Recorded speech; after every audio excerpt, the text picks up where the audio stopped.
Bismillahirrahmanirrahim. Əziz Allahın xeyri, bərəkəti, salamı, afiyəti sizin üzərinizə olsun. Dəyərli valideynlər, əziz gənclər. Əgər xatırlayırsınızsa, mən ötən videomda demişdim, söz vermişdim ki, hər həftənin sonunda sizə bir müəllimlik təcrübəmlə bağlı bir video paylaşacağım. Paylaşmağa çalışacağım qısa videolar. Nə üçün? Çünki təcrübəmi sizlə bölüşmək istəyirəm. Oxuduqlarımı sizlə bölüşmək istəyirəm. Biz hər zaman deyirik ki, gənclər bizim gələcəyimizdir. Ancaq bu gözəl sözdür, bir şüardır. Bu gözəl söz o zaman həqiqətə bir xeyirli nəticə verər ki, biz valideyn olaraq, müəllim olaraq o gənclərə kömək eləyək. Çünki gənclər gerçəkdən də gələcəkdir. Amma onları gələcəyə hazırlayaq. Bir müəllimin, bir məktəbin, bir cəmiyyətin və bir ailənin vəzifəsi övladını gələcəyə hazırlamaqdır. Həyata hazırlamaqdır. Həyata hazırlanmaq, gələcəyə hazırlanmaq elm istəyir, təhsil istəyir, təcrübə istəyir. Təcrübə hazır, pul vermədiyiniz xəzinədir. İstifadə edirsiniz. Əgər istifadə etsəniz xəzinə olur, gözəl insanlar. İndi bizim ailələrdə, baxın, gözəl cəhətlər də var. Gözəl cəhətlər odur ki, məsələn, biz öz dövrümlə müqayisə edirəm. Biz vaxtı ilə öz atalarımıza sözümüzü deyə bilmirdik, müəllimlərimizə sözümüzü deyə bilmirdik. Müəllimlərdən qorxurduq, çəkinirdik, qaçırdıq və gizlənirdik. Xatırlayırsınız, deyilmi? Amma indiki gənclər daha yetkindir, daha fərddir, daha aktivdir, daha ayıqdır, daha dünyanın gedişatını öyrənməyə başlayıb. Atası ilə rahat söhbət edir, anası ilə rahat söhbət edir, müəllimi ilə rahat söhbət edir, dostlarından gözəl əlaqələr qura bilir, özünü ifadə edə bilir. Bu gənclərin dəyişdiyini, irəli getdiyini göstərən çox gözəl əlamətlərdir. Amma mənim tələbələrim həm də mənə deyirlər ki, müəllim, mənim atam və anam evdə mənim xətalarıma lağ eləyir. Mən nə edim? Əslində bu videonu da ona görə çəkirəm, gözəl insanlar. Və dəyərli valideynlərə, qiymətli valideynlərə demək istəyirəm ki, bax, sizin ən böyük sərvətiniz, nemətiniz övladlarınızdır. Bunu bilirsiniz. Mən deməsəm də bilirsiniz. O nimət, Allah verdiyi nimətin şükrünü istəyir. Allahın verdiyi nimətin şükrü, övladın şükrü onu gözəl tərbiyə eləməkdir. Əgər siz övladınızın xətalarına, dəyərli valideynlər, əziz valideynlər və əziz müəllimlərə də deyirəm bunu. Bunu bir sıra müəllimlər də eləyir. Uşaqların qarşısında, insanların qarşısında onun xətalarını böyüdürlər, böyütdükcə böyüdürlər və onun xətalarını ələ salırlar. Bu yanlış bir tutumdur, gözəl insanlar. Əgər siz övladınızı ya da şagirdinizin xətalarını ələ salsanız, bax, bu nəticə ortaya çıxacaq. Bir, o uşağın özünə güvəni olmayacaq. Siz onun güvənini qırmış olursunuz. Bir qətliamdır bu. Güvən qətliamı deyirəm mən bunu. Özünə güvənməyən insan, özünə güvənməyən uşaq özünü ifadə edə bilməz, özünü kəşf edə bilməz, özünü ifadə edə bilməz, özünü təqdim edə bilməz. Özünü tanıması gecikər. İki, əgər övladlarınızın xətaları ilə lağ etsəniz, onların cəsarətini qırmış olacaqsınız. Üç, onlar xəta etməkdən qorxacaqlar. Xətanı ayıb kimi, eyib kimi, qüsur kimi qavrayacaqlar. Xəta etməkdən qorxan insan, xəta etməyə cəsarət etməyən insanın inkişafı da olmaz.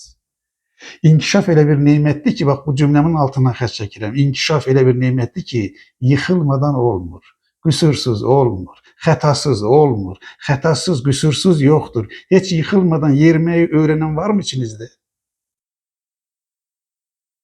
4. Əgər uşaqlarınızın, övladlarınızın xətalarına lağ etsəniz, onların böyüməsinin önündəki ən böyük əngəllərdən biri olmuş olacaqsınız, gözəl insanlar. Yəni, xətaları ələ salanda cəsarət qırılır, güvən qırılır, inkişafın önü kəsilir, şagird, uşaq özünü tanıya bilmir, özünü ifadə edə bilmir, cəmiyyətdəki yerini tapa bilmir, çəkingən olur, qorxaq olur. Yıxılmaqdan qorxan yürüməyi öyrənməz. Nə edəcəyik? Çarəsini də söyləyim, nə edəcəyik. Birinci, bunu anlayacağıq və biləcəyik, gözəl insanlar.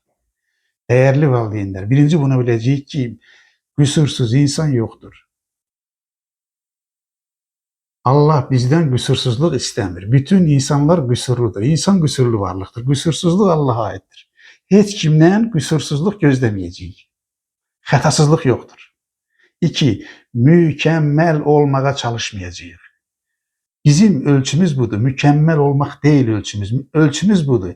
Əlindən gələn hər şeyi etdinmi? Bakın, elinden gelen her şeyi ettinse senin inkişafının yolun açılacak. Olabilir ki istediğin netice bugün olmasın. Olabilir. Biraz geciksin, o da olabilir. Ama bir insan elinden geleni edirse onun inkişafının yolu mütlak açılacak. 3. Hata eyip değildir. Hata etmek eyip değildir. 4. Hatalar ve kusurlar, yani uğursuzluk, uğurun ayrılmaz bir parçasıdır. Bu cümlenin de altından kaç çəkirəm. Uğursuzluk, uğurun ayrılmaz bir parçasıdır.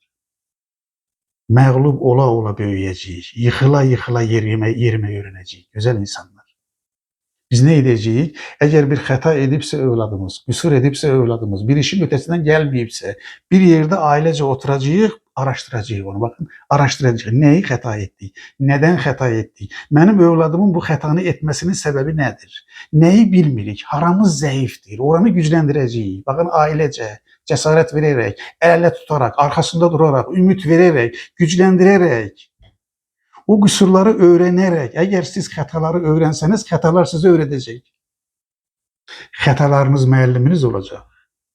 Hata sizi böyüdecek. Hata sizi birbirinize bağlayacak. Hatanızı felakete değil, fürsete çevireceksiniz. Yani hatanı fürsete, nimete çevirmenin yolu el-ele tutmak, oturmak, araştırmak, bir yerde müzakere etmek, zayıf yerlerimizi güçlendirmektir güzel insanlar.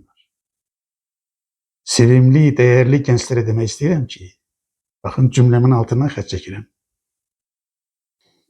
Zəfərin yolu yoxuşa doğrudur. Zəfərin yolu yoxuşa doğrudur. Yani zəfərin yolunda çətinlik var, əzab var, acılar var, yıkılma var, susamak var, dəstəyə ehtiyac var. Eğer siz o zəfər istəyirsinizsə, bilin ki, yoxuşa doğru gedirsiniz. Bakın, yoxuşun sonunda ne var? Zirve var. Bu zirveni elde etmək istəyirsinizsə, zəfər elde etmək istəyirsə, buna ehtiyac var. Hatalar edeceksiniz, susuyacaqsınız, yıkılacaksınız, bəzən ağlayacaksınız, bəzən çətin olacaq, bəzən ailənizin, müəlliminizin yardımına, dövlətinizin yardımına ehtiyacınız olacaq. Ama dayanmayacaksınız. Bakın, emek, zaman, kaynak ayıracaksınız. Emek, zaman, kaynak ayıracaksınız. Ağlınızın, iradenizin, vicdanınızın, gücünüzün hakkını vereceksiniz. Eğer zəfər istəyirsinizsə, zəfərin yolu yoxuşdur güzel insanlar. Dünyanın elə bir böyük insanı yoktur ki, əziyyət çəkmədən, emek vermeden, enerji sərf etmeden, ömrünün, ağlının, vicdanının, iradesinin hakkını vermeden böyümüş olsun. Evladınız sizin nimetinizdir.